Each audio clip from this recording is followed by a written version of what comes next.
All right, welcome back to the Powers on Sports podcast. I'm your host, Jason Powers, down here in Tampa, Florida. Hope everybody's having a great week so far. We're at about 15 days till Christmas. So if you haven't started your Christmas shopping and your holiday shopping, you better get to it pretty soon because it is coming. 2 weeks from Saturday will be Christmas Day. So hope everybody's getting into the holiday spirits. Got a good episode for you. No guests this week. We're gonna talk about some college football, a couple things, college football playoff, a couple coaching changes. We're gonna hit some NFL topics. We have Thursday night football, a great game, Minnesota-Pittsburgh, and give you a little preview of the Sunday and Monday night slates as well. Got a good slate of games. We are getting to crunch time in the NFL, down to about 5 weeks left of the regular season. Tons of wild card possibilities and opportunities in both the AFC and the NFC. So we're going to hit those a little bit as well. So let's get right to it. Some college football notes. One, college football playoff final standings are out. Obviously, Alabama, Cincinnati in one semifinal, Georgia, Michigan in the other. Both these games will be played New Year's Eve, starting, I think, at 3:30. But interesting developments last week. You had Michigan thumping Iowa in the Big Ten. You had Georgia getting thumped by Alabama in Atlanta. I was there in Atlanta last weekend. A lot of huge Georgia contingency in the Mercedes-Benz Dome as well. Didn't go to the game, but went to a huge tailgate party. Some good friends of mine live in downtown Atlanta. They all went to the game. Tons of Georgia fans. Alabama, give them full credit. Bryce Young, like I said, if you listened to me on the Three Dog Thursday podcast, as well as the podcast last week, this was a Heisman Trophy moment opportunity for Bryce Young, and I believe he will win the Heisman Trophy Saturday night due to this final performance against Georgia. He was brilliant against the Dogs, put up, I believe, 41 points, just played really, really well. Give the Alabama offensive line credit. They were much maligned heading into this matchup. They played really well against Georgia. That front four and that front seven of Kirby Smart, the blitzing, they did a great job picking up the blitz. And the Alabama defense was solid enough to keep Stetson Bennett and that offense in check. So full credit to Alabama for a must-win game. They had to have it or they'd have been out. Georgia's still in the playoff. Cincinnati, a little bit up and down early against Houston, and then they pulled away in the second half. So Oklahoma State lost their game to Baylor, which basically eliminated them. And then obviously Notre Dame was the other team that needed some help. So good matchups. I think Georgia's about a 7 or 8 point favorite against Michigan. Alabama's about 13 to 14 point favorite against Cincinnati heading into the playoffs. So it'll be very interesting to see it as we lead up to these playoff matchups. You got some injury concerns, some guys nicking. What will Georgia do at quarterback? Will JT Daniels get some opportunity to start? Will he get some opportunity to play? Stetson Bennett wasn't bad, but he wasn't great. He threw a bad interception, but he wasn't great either. So does the Georgia faithful, Kirby Smart and company, do they go to JT Daniels as we approach the playoff? Michigan, I told you this 6 weeks ago. Michigan was the team to look out for. They were the team that was steadily getting better and better. That running game, that defense is real, and that's going to be a test for Georgia. So if you listened to the podcast 5-6 weeks ago, I told you Michigan was the wild card team in all this. And Jim Harbaugh gets it done, finally gets the monkey off his back at Michigan, finally gets to a playoff. It's the first time Michigan has won a Big Ten, has been to the Big Ten championship game, and obviously the first time they've won the Big Ten championship when they've been in the championship game format. So we got 2 weeks. We got a couple weeks here to stew and get ready. About 3 weeks to get ready for. But they actually play 3 weeks from today, from this recording of the championship game. So everybody will be plenty healthy.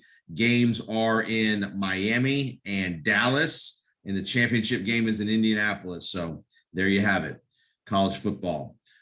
Coaching moves this week. Big move. Mario Cristobal leaves Oregon and goes home to play to his alma mater, Miami. Remember, Cristobal was a lineman for Miami in the late 80s during the glory days. Brent Venables leaves Clemson to go to Oklahoma. Venables had some coaching history in Oklahoma as well with Bob Stoops. Chip Kelly, lots of rumors that Chip Kelly might be going back to Oregon. Wouldn't that be something? Chip's obviously still at UCLA, doing a good job at UCLA. Chip Kelly back to Eugene is a strong possibility, and you don't be surprised if something doesn't happen on that front by the end of the weekend. So big moves being made.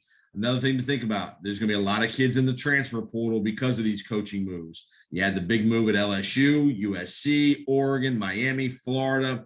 There's going to be a lot of kids changing venues, going in the transfer portal, going to different schools, recruits flipping commitments, things like that here in the coming weeks. So stay on the lookout.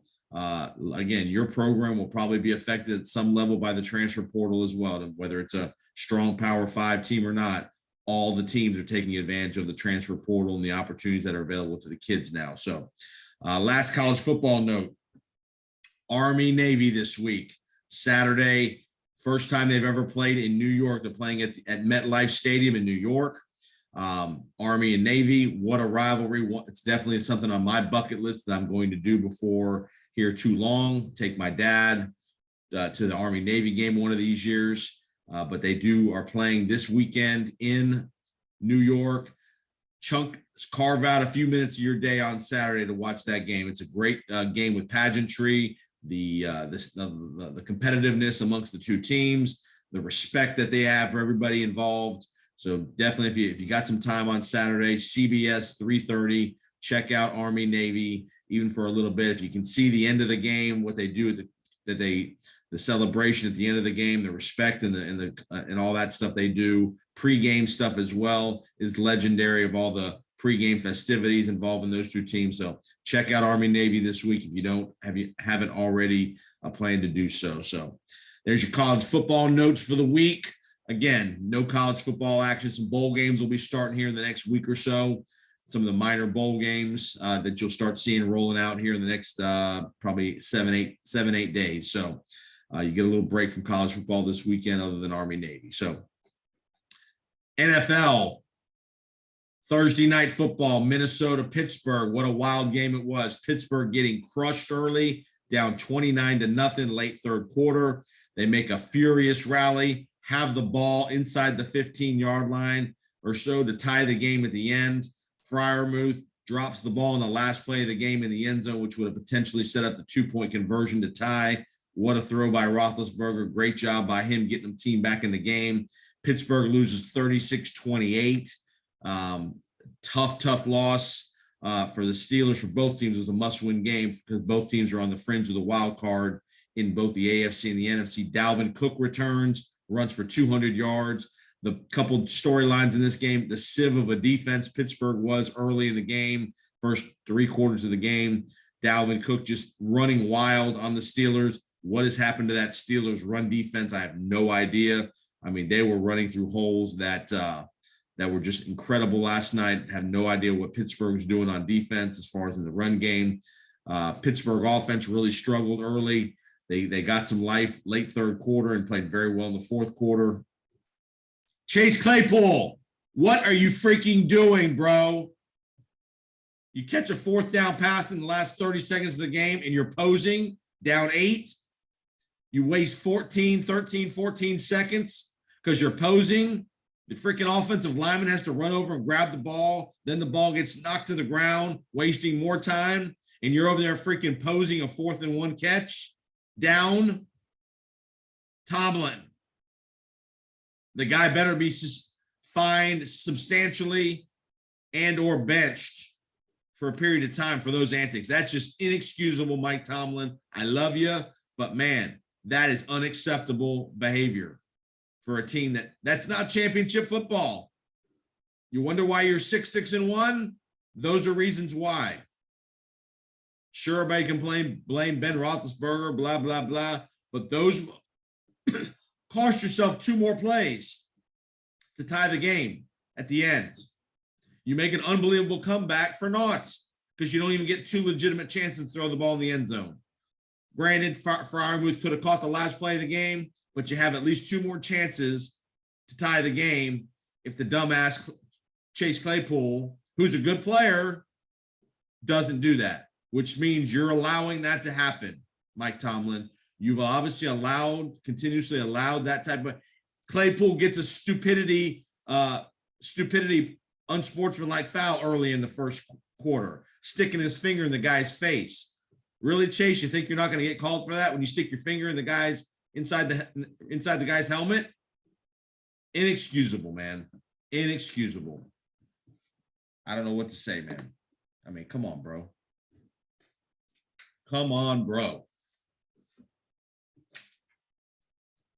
Let's get to the game Sunday. Good slate of games Sunday, 1:00 slate. We'll just go down the docket. I'll give you some thoughts. Raiders, Chiefs. Chiefs are on the rise. Raiders are middling for that last wild card berth. Big game in Kansas City. Remember, Kansas City blasted the Raiders 3 or 4 weeks ago in Las Vegas. They're back in Kansas City. That defense of Kansas City has been the difference here the last 5 weeks for them. Offense still not rolling. They're doing just enough to win, but the defense has been really, really good the last 5 weeks or so in Kansas City. I like KC to win the game. I think it'll be a close game. It's a division game. I could see it being close, but the Raiders, you just wonder if all the wear and tear of all the things going on during the season with Gruden and Ruggs is finally taking its toll. Darren Waller, not sure if he's playing or not as well, like Kansas City. New Orleans heads to MetLife on Sunday to see the Jets. Again, New Orleans isn't free fall. Quarterback situation's a disaster. The Jets are a disaster with Zach Wilson, but you got to roll Zach Wilson out there and play him the rest of the way, see what you got. Would not shock me if the Jets keep this game very close. I would probably take the Jets in the 5.5 here if I had to. But New Orleans should find a way to win. No Kamara. Kamara's been out for about 4 weeks now with a knee issue. Don't know his status for Sunday, but I'll take the Jets in the 5.5 to keep it close. San Francisco heading to Cincinnati. Its game's been moved. It's a 4:00 game, 4:25. 49ers are again right in the mix in that AFC or the NFC wild card. The Bengals are right there in the mix as well. Huge game for both teams. Burrow with the finger injury from last week. We'll see. The 49ers lose a tough game in Seattle last week, a game they probably should have won. This is a pick'em game. I don't have a gambling opinion on the game. I would probably favor the 49ers just a little bit because of Burrow's injury. Joe Mixon's questionable as well. So give me the 49ers to win the game as well. Jacksonville heading to Tennessee. I like Tennessee big here, coming off a bye week, getting healthy. Julio Jones back. I think you're going to see a different Tennessee team coming out of the bye. Jacksonville kind of just playing out the string in Urban's first year. Got crushed last week in Los Angeles. I like Tennessee to come out and roll the Jacksonville Jaguars, refreshed. Tannehill will play better. They'll run the ball better, get back to what they're good at. And then they got Julio Jones back in the mix, it looks like, this week as well. Big game in Cleveland. Baltimore comes to town. The second time in a row Cleveland's played Baltimore. Cleveland played them 2 weeks ago, had a bye. Now they're playing them again. Again, how will the Ravens respond after last week's bloodbath in Pittsburgh? They score late. They go for 2 to win the game. Lamar incomplete to Mark Andrews. They lose in Pittsburgh. How will they respond physically and as well as emotionally? And again, another rugged division game on the road. Cleveland should be healthy. With Mayfield should be healthier. Chubb, Hunt. I like Cleveland here to win the game.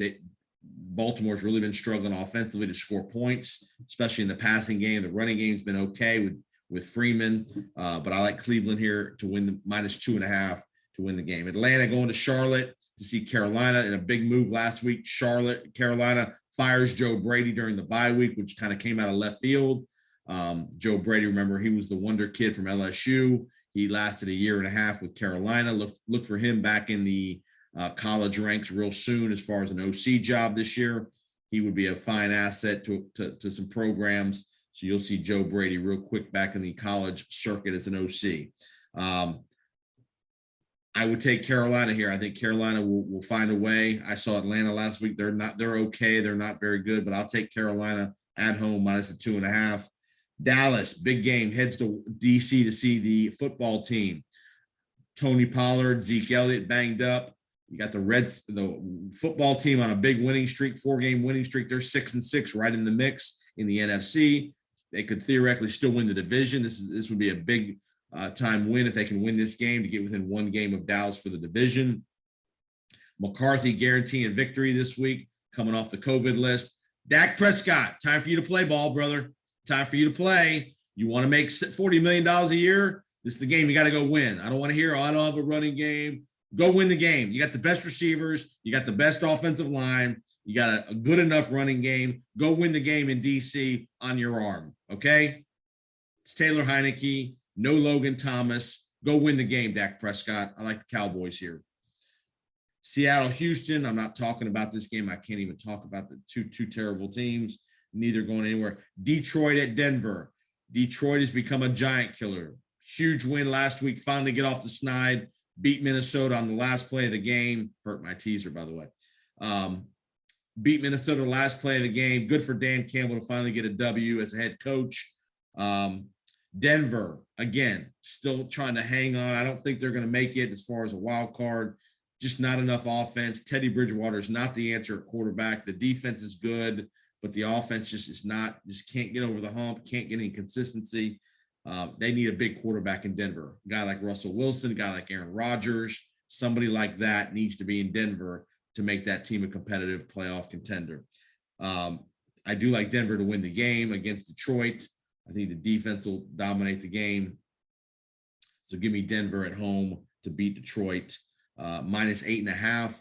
I would probably tease that down to 2.5 if I was betting the game, which I probably will do that, is I'll tease that down, but give me Denver at home.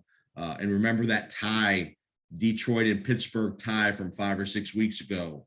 That will loom large in the AFC for either Pittsburgh or somebody else. That will loom large. That tie will be a difference maker for somebody either to get in the playoffs or not get in the playoffs. So remember that tie. Giants go to Los Angeles to see Herbert and the Chargers. Chargers with a big win on the road last week at Cincinnati. Giants in disarray at quarterback. Glennon, Jake Fromm potentially could start. The Giants are a mess here. Got beat by Miami. I think the Chargers will get busy this week and take care of business. Chargers minus 10. That's a big number. I don't know if I would lay the 10, but the Chargers, Keenan Allen on the COVID list. We'll see if he plays on Sunday. My fantasy team, I need him to play. Come on now, Keenan. So we'll see how that goes. But Chargers to win the game, in my opinion, at home, must-win game for the Chargers. Buffalo comes to Raymond James Sunday afternoon, 4:25. Nance Romo, my hometown, my right here down the street, a mile from where I live, Raymond James Stadium. Buffalo with the loss Monday night, tough loss at home to New England, where New England threw the ball 3 times, unbelievably because of the weather conditions, thrown 3 times, run it 46 times. Buffalo blows 2 golden opportunities in the red zone in the game. Late in the game, they had 1st and goal at the 6, get nothing, go backwards 10 yards. But give full credit to New England and the defense. Tampa, I was in Atlanta last week. Beautiful stadium, Mercedes-Benz. Great job by Arthur Blank with concession prices. So reasonable, so affordable for everybody. Hot dogs, $1.50. They were giving away free hot dogs to the fans. Sodas, $3. Nachos, $3. Candy, $3. So major kudos to Arthur Blank and that group up there running that stadium as far as keeping the prices reasonable. Beautiful stadium right there in downtown Atlanta. Great job by Arthur Blank with that stadium. So Bucks minus 3.5. Everybody thinks Buffalo is going to rebound. This is kind of an Armageddon game for Buffalo. Got to win the game. They're right on the bottom they're in the 7th seed in the AFC. Nobody thought they would be the 7th seed at this point of the year. High scoring game. I think the team that gets to 31 to 34 points is going to win the game. I could see a 34-27, 34-30 kind of game. High scoring. Josh Allen will score some points against the Buccaneer defense. Tom Brady will score some points. No Tre'Davious White for Buffalo. The running game, the defense. I like the Bucks to win a shootout, cover the 3.5 in Tampa late Sunday afternoon. I may be going to the game. We'll see. Sunday night, Chicago in Green Bay. Green Bay coming off the bye. Rodgers with the toe injury. You got Chicago in full disarray. Justin Fields is back from his rib injury. Matt Nagy probably will be let go at the end of the year, but this is all about getting Justin Fields reps, let him play the rest of the way. Must-win game for Green Bay. They need to keep winning. Rodgers claims that he owns Chicago, has had a great record against Chicago, but Green Bay's got to keep winning. They cannot stumble at home. I like the Packers. It's a no point spread on the game yet, but Green Bay should win the game. That's Sunday night, NBC. Again, division matchup, so I could see the game being close for a little while. But again, division matchup, I like the Packers at home. Will be cold, I'm sure, in Lambeau. So give me the Packers at home. Monday night showdown in the desert. Arizona hosting the Rams. Huge matchup. Big game for the Rams. Again, if you're the Rams, you got to figure out a way to win this game to solidify your wild card situation. Arizona keeps winning games. Give them credit. Kyler Murray back last week. Played really well in Chicago. Defense for the Rams. You get paid a lot of money, Aaron Donald, Jalen Ramsey, Leonard Floyd, Von Miller. It's time to play.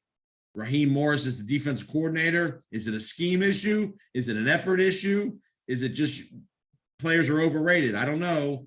Stop blaming Matthew Stafford for all your woes, defense. Stafford's playing just fine.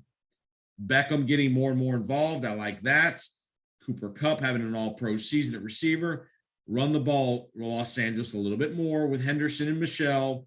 You're going to be in this game. I like the Rams in an upset Monday night in the desert over Kingsbury, Kyler Murray, and company. Give me the Rams Monday night in the upset. There you have it. Picks, gambling, nuggets, notes, injuries. I give it to you all here on the Powers on Sports podcast. Again, find us all the podcast platforms, Apple, Google, Stitcher, Spotify. Check out my No Quarter Given podcast, where me and Peter Blake break down the Buccaneers opponent for the given week. We had the podcast this week breaking down the Buffalo Bills rivalry and history over the years. We break down the matchup this week. We look back to last week in Atlanta. So find us, No Quarter Given podcast, part of the buckpower.com podcast network. Again, if you have comments, love to hear from you at JPostSports on Twitter. And again, subscribe, rate, and review. We'll have a great weekend. Get your Christmas shopping going. Get your holidays. Be nice to people during the holidays. It's the holiday season. Tell people thank you. Be nice. All that good stuff. Get it done. We'll see you next week on the Powers on Sports podcast.